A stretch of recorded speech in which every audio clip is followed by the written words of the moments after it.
does that even mean, Bowers Game Corner? Ahoy there, YouTube! I'm back again today for another game review, another special Kickstarter review. And today I'm very excited to be checking out Era from Stephen Lykowski. This is for 2 players, ages, I'd say about 11, 12 and up. It'll take you about 30 to 45 minutes to play. And in Era, you and one other player are going to be taking control of various different era throughout history. And then you're going to be shuffling up your cards, building up your civilization, and trying to crush your opponent, or trying to flourish your era and make it the best era ever. Sound intriguing? Let's open it up and see how it works. Alright, so we're going to take a look at what you're going to get inside of Era. Now, as I always like to mention, this is the promotional copy I have in front of me, and in fact, if you want to see what the finished copy is going to look like, go check out the Kickstarter, because it looks absolutely gorgeous. It looks a million times better than this.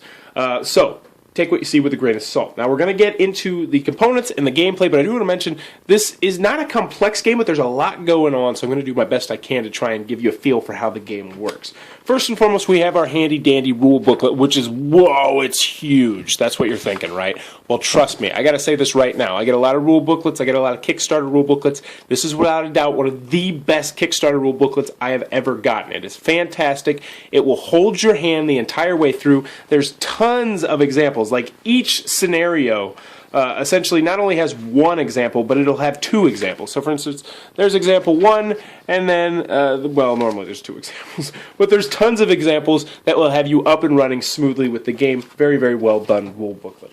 So, next we're going to get cards, and more cards, and we're only going to use 1 deck of cards to really show you this particular gameplay, but it's a 2-player game, so one of you is going to have one era, then one of you is going to have another era. So over here we would have, like, the Egyptians with the slaves and the pharaohs, and over here we'd have NASA, who's going to have, you know, the test pads, and you're going to have, you know, Apollo 8 and all sorts of, you know, spacey kind of stuff. And then I'm using a World War I, so you're going to have, you know, the Central Powers, and you're going to have captured territory and trench infantry. But there's going to be, I imagine if this gets picked up, it becomes popular, tons and tons of these different eras, and I really hope that happens.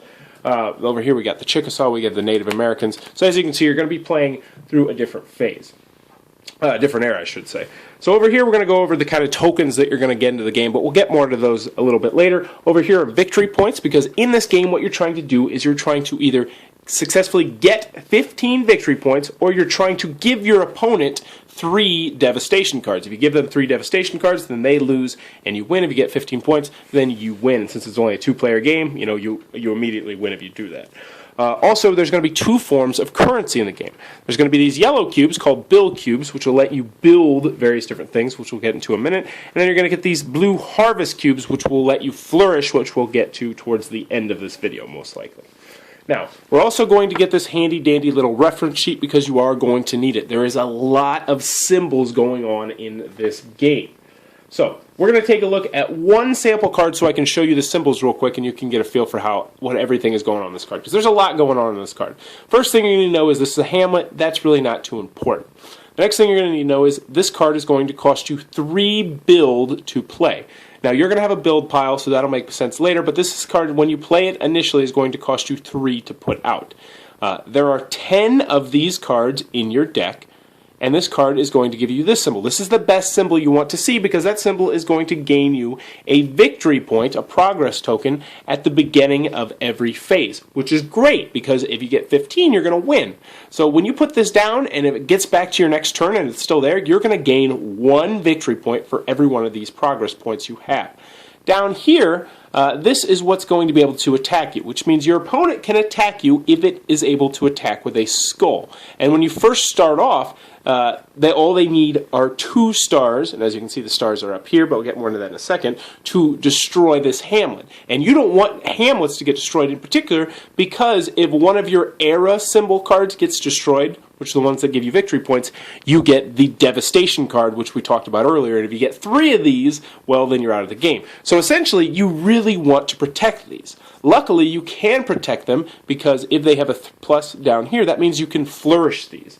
Now, what does flourish means? That means you're going to be able to put another Hamlet card on top of this Hamlet card. Now, it's still only going to earn you 1 victory point each turn, but the defense is going to go from 2 all the way up to 5. And if you put another Hamlet, it'll go from 5 to 8.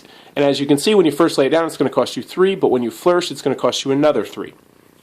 So no, hopefully that's not clear as mud, but that's what's going to happen. Now, I mentioned that other people are going to try and destroy you, and it's going to depend on the star up here. Because what's going to happen is you're going to have a conflict deck, a conflict pile, which we'll get more into a minute, but you're going to flip over cards, and that's going to represent how much damage those conflict cards are going to do. So hopefully that made a little bit of sense. Now, you're going to take your deck, and you're going to go through it first, and you're going to take out all of the red bordered cards. Which these are not red bordered cards. Oh, sorry. These are red bordered cards. And you're going to give them to your opponent. This is very, very important because in this game there is no time travel at all. And you say, why is there no time travel? When? Well, that's because if you attacked Apollo 12 with the bubonic plague and destroyed it, well, you know what? That wouldn't make any sense at all. That would, no, naughty. There's no time travel in this game. But you're going to take these bad cards from your era and give them to your opponent. So for instance, you know, we'd have, I grabbed the wrong pile again. There we go. We're going to have the Central Powers who are going to be against your side, and you're going to give those to your opponent, and they're going to put it into their deck. So they will be able to attack your time period with these bad guy cards, like the Red Baron here, that you give them. But they can only attack your era with the red symboled ones. Likewise, you're going to get their bad symbol cards. So you will be able to attack each other, but it's going to be limited who you can attack. So now, let's get into how the gameplay works a little bit. So you're going to start off, you're going to deal yourself 8 cards, and each player is going to do this, you know, you're going to take turns. So I go first, and then you go first, and it's going to go back and forth like that. And you're going to take 8 cards. Now, you're not going to look at these 8 cards. We drew these from our pile, by the way, which you're going to shuffle up. You're going to look at these and you're going to decide where you want to place these cards. Now, you're going to have 3 piles essentially in front of you. They're going to have a build pile. Now, as I mentioned, for instance, this Hamlet is going to cost you 3 to build. So we say, all right, we're going to put 4 cards into our build pile over here. And then next you would put cards into your conflict pile. Because as I mentioned, when you want to attack someone, you're going to flip over a card from your conflict pile. And this one would do 2 points of damage. And then, you know, so if their number down here was 2, then you would be able to destroy them, 2 or less. Well, right now there's nobody over there, so we're not going to put anything to our conflict pile for right now. And then you're going to keep the remainder of your cards, and you're going to be able to look at them. Woo, I get to look at them. So let's take a look at what we got. This is a good example right here. So this right here is a free card. That's fantastic. It costs us 0, and it's going to give us a key. Now, a key is very important because one thing that's really unique in this game is some of the cards you're not going to be able to play until you unlock them. What are you saying? Well, look right there. So, for instance, this Trench Infantry, it's going to cost you 1 to play it, and when you play it, it's not going to have any special abilities right now because the special ability is locked by this key. Now there's single keys and then there's double keys. I don't think I have a double key to show you. But essentially if I played this card down in front of me right now, it would be useless. It would serve no purpose at all. However, if I played this card and then I played this card, that would now unlock this ability. Now this ability right here means I will be able to attack skull and crossbone buildings. Or not skull and crossbone, but sword and shield buildings. So for instance, this card could attack this card down here because it has that symbol, assuming it was on my opponent's side. However, it could not attack this symbol because it has the skull. So only skulls, like this one, can attack the other ones. So you're going to want a nice balance of skulls and shields on your table or in your tableau so you can attack all the different kinds of cards that you want to attack. So I have 4 build cards. Let's get down to brass tacks here. I have 4 build cards right here, so I can build whatever I want. 2, 0, 1, 2. So this is a no-brainer. I'm going to put down this. That's a great card. That's going to give me a key, so I'm going to be able to unlock everything, and it's free. Now this is a really good card too because it only cost me 2, and this means at the beginning of my next turn, I'm going to get a victory point. So this is a really fantastic card. I'll play that one down, and then I'm going to discard 2 of my build cards. Now I don't get to look at them. I'm going to put them face down into my discard pile. So you're going to have quite a few face down piles. Now you're saying, why are you going to do that? Because that's valuable information. So if I, for instance, I might have just discarded one of my best cards. I didn't, but if I discarded one of my best cards, I wouldn't know that, and my opponent wouldn't know that either. So I still have 2 to build. Do I want to build? Yeah, I do want to build because I can build this biplanes right here and I can show you what another symbol does. So I'm going to pay 2 more to build this, and that's fantastic because I have this little eyeball right here. This is a really good symbol to have because what this is going to let you do is normally at the end of this round, since I can't build this, I don't have any money, I would have to discard this card face down. However, if you have an eyeball, you can set this to the side and pick it up your next turn. So that's very, very good. And also, it's going to allow me to attack. So this is going to give me more, it's going to let me attack other skulls. So for instance, if my opponent were to put out one of my red bordered cards, I would be able to attack it. So that's a great card to have out there. That's a great first turn, honestly. And then, so I'd set this card aside with my eyeball symbol, and then my opponent would take their turn. So then it's going to get back over to me. So the first thing I'm going to do is I'm going to draw out my 8 cards once again. 4, 5, 6, 7, 8. And then then we do the resource collection. So now I would be checking to see if I would be able to have any resources that would earn me any money. Let me see if I can find you an example real quick. So for instance, this railroad supply, and of course I'm not going to be able to find one when I need one. This railroad supply has a coin on it, which means I can potentially earn a coin. Oh, there we go. Perfect. If I have a resource. These resource cards are all horizontal as opposed to vertical, and they are free to play. So if I played this out and I had a railroad supply at the beginning of this phase, I would gain 1 cube. Now there's also another symbol in here, which I can't find right now, that looks like, oh, perfect. Looks like this harvest symbol, which will help me earn blue cubes. Now you're going back to the blue cubes, and I mentioned flourishing. The blue cubes can help pay for the flourishing cost, which is really, really nice. But we don't have these cards because we're just on our second turn. So what I'm going to collect here is I'm going to collect 1 victory point because I have that arrow symbol there. So I am 1/15 closer to it. I get my 8 cards, and then I'm also going to get to pick up my additional card that I got to keep because of my eyeball. And I don't look at them. Like I mentioned, I don't look at them. So I'll put 5 in my build phase because I really want to build something nice. I'll put 1 in my conflict phase, and then I get to keep these 2 cards and pick this one up. So let's take a look at what I got here. I got the Muslim Empire, which is one of my opponent's cards because it's got the red border on it, or maybe it isn't. But this would essentially, if I laid down this card, then let me attack my opponent's era cards because, like I mentioned, there's no time traveling in this game, but since this is my opponent's card, I'm not actually time traveling. And like I mentioned, I can only attack with this guy, my opponent's cards that have this symbol down here. Now this one has 2 shields, which means I would get to flip over 2 conflict cards, assuming that I had 2 conflict cards. Another thing I want to mention is that you can attack with as many cards as you want. You can attack with 4 cards against an opponent, giving you a very good chance of killing him, but you're going to have to pay a conflict card for each one of those cards.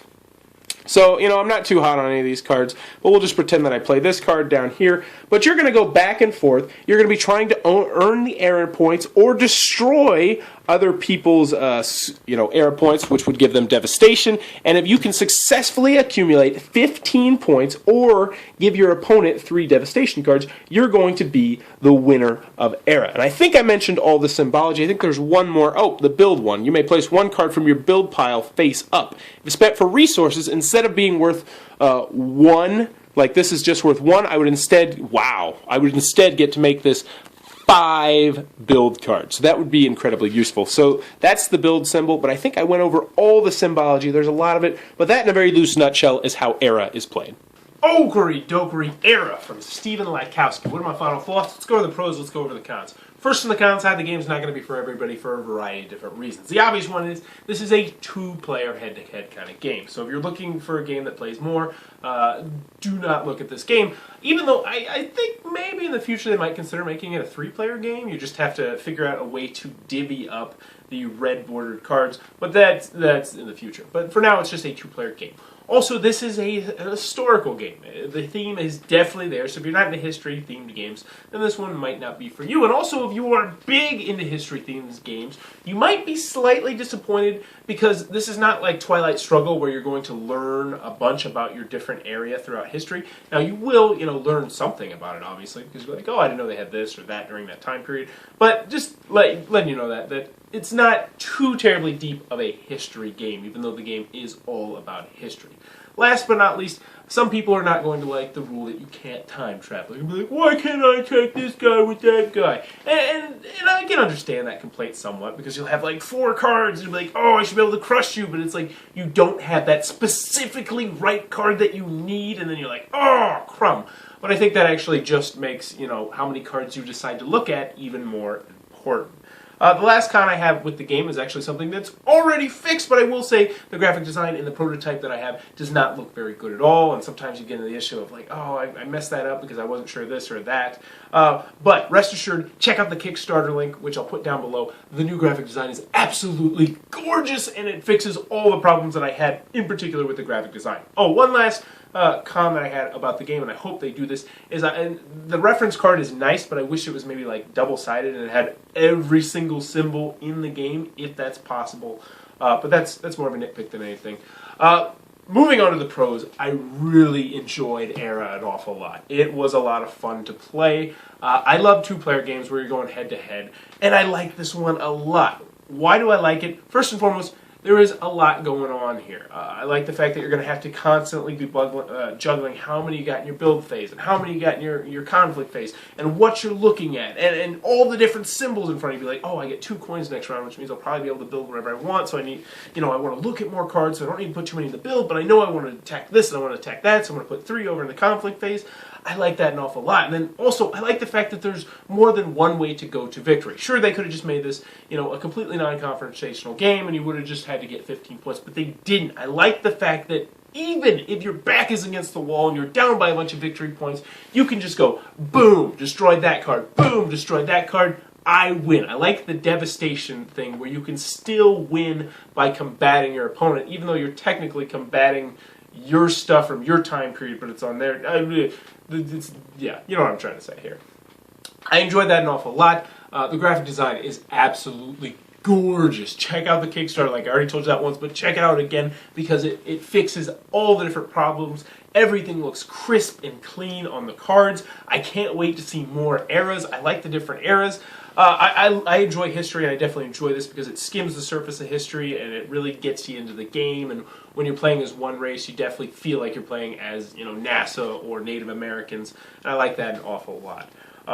Overall, if you cannot tell, I really enjoyed Era. I really want to see this one get funded because it is a great game, and I can see this being extremely popular, just blowing up, and having tons of expansion decks that come out with all the different things. I want to see Pirates of the Caribbean or whatever, not the movie. I want to see all the different stuff. Era, currently on a Kickstarter from Stephen Lykowski. Right now, check out the Kickstarter link below if it looks like it might be your cup of tea. Also, in the comments below, let me know what is your favorite history-themed game. I love history-themed games, and I can't get enough of them. If you enjoyed this review, please be sure to subscribe to my channel. As always, thanks for your time, YouTube. That was the review for Era. For more reviews and previews, check back at Bauer's Game Corner.